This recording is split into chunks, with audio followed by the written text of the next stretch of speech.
Hello and welcome.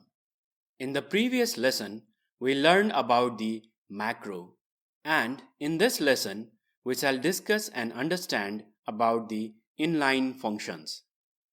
Inline is a keyword used to instruct the compiler to inline a function body where the function is called. This means the function call statement is replaced by the body of the function. Inlining a function saves the overhead of calling a function and returning from it. And it also allows the compiler to optimize the code between the calling and the called functions. The compiler may not always inline a function. However, inlining a function has penalty. If a function is called several times in a program, the function code is copied that many times, which increases the size of the compiled code. It is best to inline a function which is concise and called inside a loop. An inline function is declared by adding the keyword inline before the return type in the function prototype. As shown in the code, the header file delay.h defines inline functions delay_ms and busy_wait. The function delay_ms accepts a time delay in milliseconds and calls the function busy_wait to provide the requested delay. The function main defined in the source file inline.c calls the delay_ms to provide the delay of 100 milliseconds after printing a character on the serial console. So, each character of the variable message is printed with the delay of 100 milliseconds.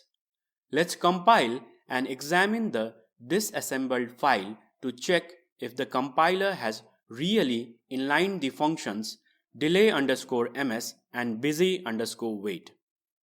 The inline.asm file shows the listing of the function delay_ms and the function calls to delay_ms are as it is in the function main.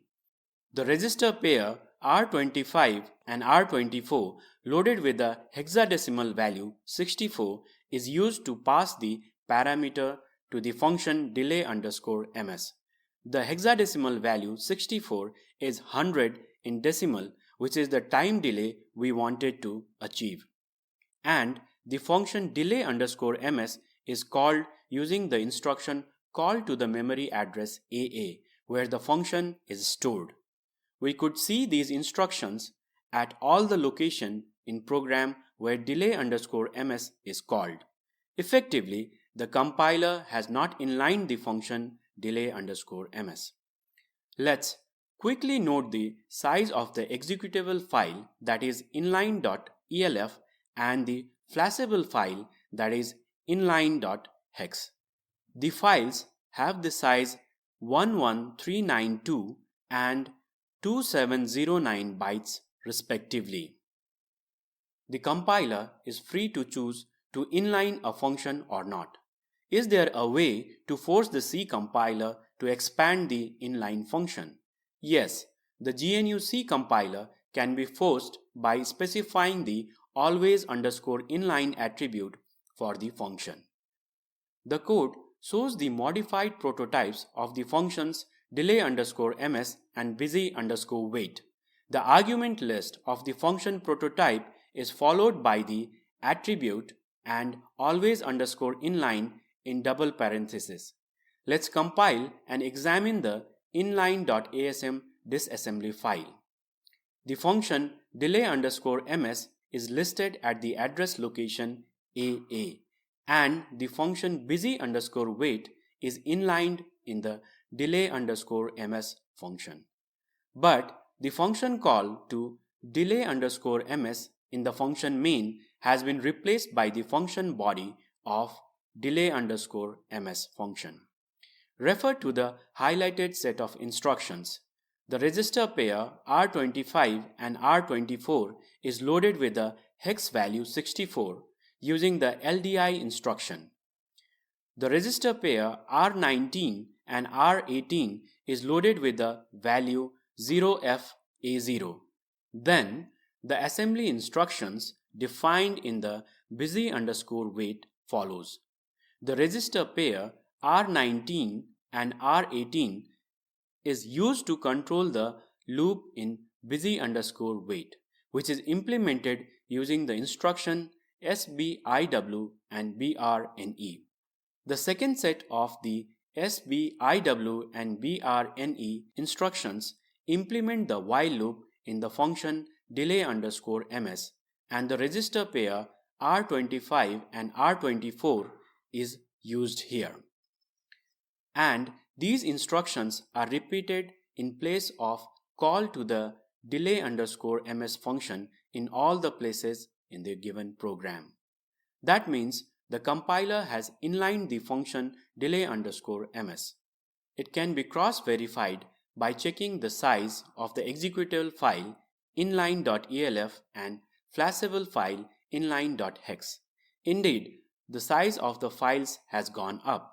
The inline.elf is now 16604 bytes compared to 11392 bytes, and the inline.hex is 3192 bytes compared to 2709 bytes earlier.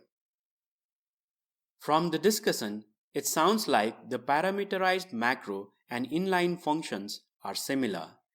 In the both cases, the reference is replaced by the respective definition. Then, what is the difference between the two? And what is their suitable uses? In the lesson on the macro, we discussed some inherent issues with macro.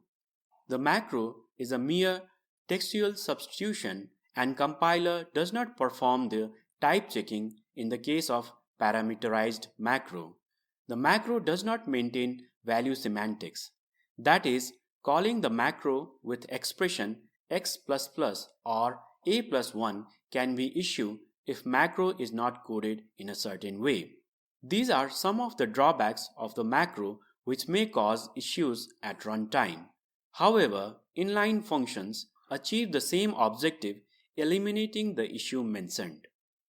Inline functions are easy to debug relative to the macros, as the compiler generates the error message with respect to the macro expanded code.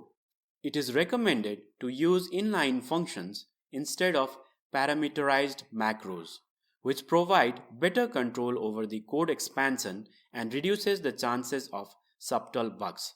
However, macros are useful to define symbolic constants which provide better code maintainability. By the way, function mean can be further optimized to reduce the code size while maintaining the function inlining. Can you spot that? With this, I conclude this lesson. I hope it has clarified the concept of inline function. Thank you and happy coding.